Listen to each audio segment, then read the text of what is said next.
Hi there, folks, and welcome. Welcome back to NTI's Japan Real Estate Podcast. I'm your host, Ziv Nakajima again, and this podcast is brought to you, among others, by Native Shark, which is an online platform for learning Japanese.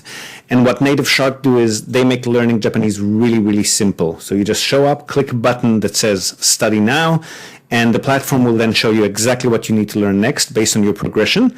Now, this may sound simple, and in practice it is, but the way it's designed means that students who use Native Shark once a day for 4 to 5 months can complete the equivalent of over 2 years of university study. And what they're also unique in is that they teach all of the types of Japanese that you wouldn't normally get in traditional schools or textbooks. And if you've ever studied with one of the more common textbooks that foreigners usually pick up, you've probably noticed that there are a lot of sentences or conversations in there that you'd never really hear in real life, and vice versa. Some of the stuff you actually hear when you're out and about in Japan is never really covered in these traditional textbooks. So this isn't the case with Native Shark. It's very well grounded in everyday spoken Japanese, whether it's casual or formal language. And you can really expect, like one of the students writes in their reviews, you can really expect to be picking up the sort of little nuances that no one would expect a non-native speaker to use. And that's pretty rare for most Japanese courses. So yeah, really, really useful platform. And since you've heard about it here on the podcast, you also get an extra little bonus.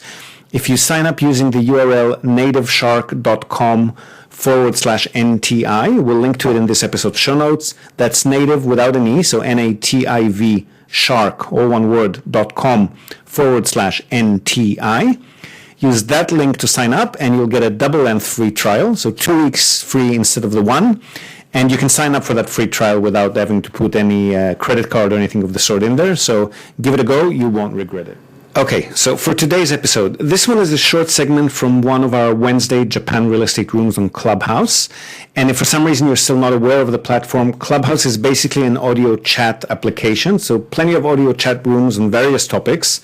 We host one every Wednesday at 1:30 p.m. Japan time, and the experts hosting it are Emil Gorgis, a Tokyo real estate broker who specializes in Tokyo family homes, and perhaps more importantly, is also deeply knowledgeable on all things related to mortgages, property loans in Japan. We've also got Tracy Northcott, the Minpaku or short-term stay queen, and she knows all there is to know about maximizing profits from properties via short-term rentals, such as Airbnb and similar platforms. Yours truly, of course. And also we've got a recent new addition to the team, Matt Ketchum and his business partner, Parker Allen. And they are the Akiya and Inaka gurus. So all things related to Japan's abandoned or semi-abandoned properties, mainly in the countryside, but often even just outside or even in some of the suburban areas of some of the bigger cities in Japan.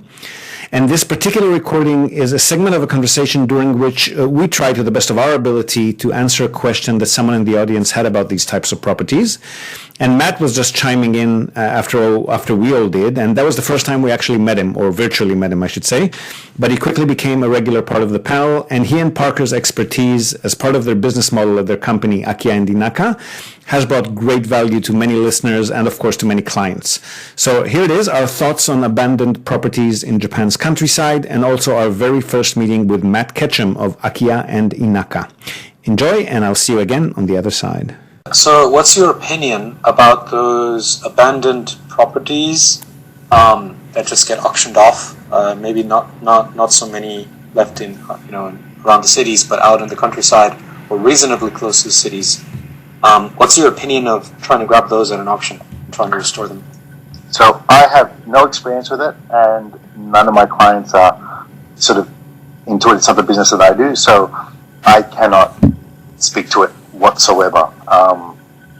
But I do have a bit of an opinion overall on those old properties, which I'll go in a second. But Ziv and Tracy, do you have anything?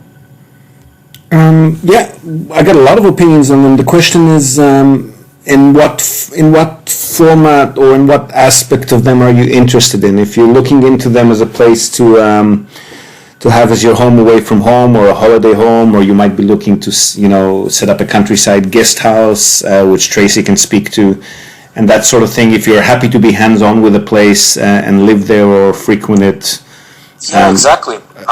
It was more the first one to be actually both of those scenarios that you mentioned. Both just have something, no matter if I travel around the world or whatever, I know I have a home to come back to. And also as a project, just something to do on the weekends. I like to work with my hands. But also, as a potential source of revenue, pick up something for cheap, restore it, and then maybe lease it out to someone to set up like a restaurant or just as like an Airbnb or something. But both of those scenarios. Yeah, well, I'll let Tracy answer the Airbnb side of things, or the short-term stay side of things. As an investment, other than that, and even with that, they're not going to be profitable, unfortunately, at all, because unless the area is very popular and people are actually actively looking to set up business in that kind of place there, it's not going to really draw any tenants for leasing for business or for residence purposes. And if the area is popular, then they're not going to be that cheap anymore. On the downside of that, if the area is not popular, then whoever's got $50,000 to set up a restaurant can also buy one of these themselves. So there's really not much of a market there for long-term leases. And if you're looking at short-term leases, you need to closely look at whether you're going to be managing it yourself or if you're going to be in an area which might have management options for you, which again depends on the area. But I'll let Tracy speak to that. Thanks, Stu. I think we all have a lot of opinions as well. I mean, look, it makes for great newspaper clicks to say free houses, they're giving away properties, but if you go in with your eyes open and if you're not looking to see that this is a get-rich-quick scheme, and you're looking at as, well, this is something that you want to tinker around with and you want to, use your hands and build stuff with and go in with your eyes open and some realistic expectations, I say go for it. Because that's a choice that you're going to make. To think that you would make money off it is unlikely. I guess most of us who have come from Western countries have really been brought up with the mindset of property makes money. You'll have the asset. It'll grow in value. That's not the case in Japan, and there are other things at play here. But in terms of just having things go up in value year on year, because that's what happens, that's not the case here in Japan. It is a depreciable asset, which blew my head off when I actually got around to understanding that.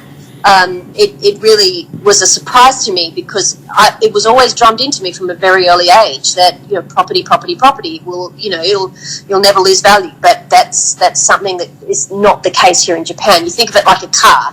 You buy it and expect to lose money as soon as you've got the keys. That said, though, there is some lifestyle benefits to owning property. You can do what you like to it. You can be building with it, and then also if it's someplace that you like to go, and then possibly make it as a short-term minpaku. That's totally possible as well. You would have to do your own marketing to get the demand up. When I look at short-term rentals in my market, it's mostly inbound tourists. Obviously not right now, but usually it's an inbound tourist market play, and so and most first-time tourists are doing the golden route. So that's Tokyo, Kyoto, Osaka, and that's pretty much where they spend their 2 weeks. It's the second, third, fourth time visitor that will get off the beaten track. And it has to be, you have to have something else to draw people there rather than just a pretty house. So I'm not saying it's not possible. I'm just saying go in with your eyes open. That's me talking. Awesome, thank you. That makes perfect sense. From my personal point of view, I actually looked at, there was some places in Niigata that were offering really cheap ski in, ski out apartments for, I saw the real estate list. They were $1,000 for, to get these properties. But the other thing you have to be careful of is, have the taxes been paid, or have the HOA fees been paid. If they haven't been paid and you buy something for $1,000, you still might have a couple of tens of thousands of dollars of back taxes or fees that are owing, that you will have to, that you'll own when you get the title to the property as well. So that's something else to consider when you look at these cheaper properties as well. Plus, in particular, when you're talking about the ski resorts, a lot of them are on resort land. So when Tracy says HOA fees, aside from any old fees that might have not been paid, even if everything is paid, you're still going to be paying the resort itself anywhere from $100 to $300 or even more than that in some cases dollars per month. And it comes with lots of benefits, but if you're only going to be using the place for 2 weeks a year or a month a year, it might be cheaper to just rent a place when you go up there. And those resort land properties cannot be leased short term to anyone. That's part of the resort rules. So that's something to look at. I'm not sure if ski was your thing, but that's something to look at specifically on that. Okay, thank you. Awesome. Thank you so much. Matt, we got Matt come up. How are you doing, man? Hey, good. It's not so much a question as a comment on what Rodrigo was just talking about. I deal in Akiya with a company I have called Akiya Inaka. It's, like you said, it's rather fraught with kind of uncertainty. There's a lot of due diligence that needs to be done. It's highly speculative. It's highly dependent on owners and municipalities and things like that. But just kind of chiming in and saying it's totally doable. I do it. We just closed on some houses last week. So if you're interested, happy to talk. Matt, could you let us know what you're doing with that space? Actually, I'm very interested in that. What sort of and how do you make money from them? Right. So we function more as a real estate consultancy that's partnered with a actual licensed real estate agent and judicial scrivener called STK Group, and the subsidiary STK Properties is our partner. But the way that we work is integrating with our clients to figure out, what the hell is it that you are looking for, because Japan's an entire country and there's a whole bunch of different types of things out there. And when you start talking about living outside of, be it Tokyo, be it Yokohama, basically the major metro areas, it's not something that a lot of people have kind of heavily thought about up until sort of COVID happened, right? And so there's a lot, like I said, there's a lot of uncertainty. And so the first thing that we have to do is kind of work with our clients to determine what it is they're actually looking for, be that geography, be that, how many stories, obviously budget factors into that, and all of these things. And so working with them and as a buyer's rep, essentially, we take them through the exploration process, kind of the kicking the tires process, introducing them to sellers reps, introducing them to the owners themselves, neighborhoods, things like that. And finally, if and when we determine, and that's also portfolio development and curation. And finally, when we do figure out which property it is that they are, actually interested in buying, usually after about a month or two of kind of research and, for lack of a better term, kind of hand-holding. Because again, it's weird territory that does have its pitfalls, and so we need to be very careful about that. But finally, once we are able to determine, whether or not there is a property out there that they do want to go with, we hand them off to our partner, take them through that entire process, which also, if required, involves translation, things like that. And finally getting the keys into their hands, and then following that also with various upkeep services. Because, honestly, there are turnkey spots that we've sold on a Thursday, and our client moved in on that weekend, right?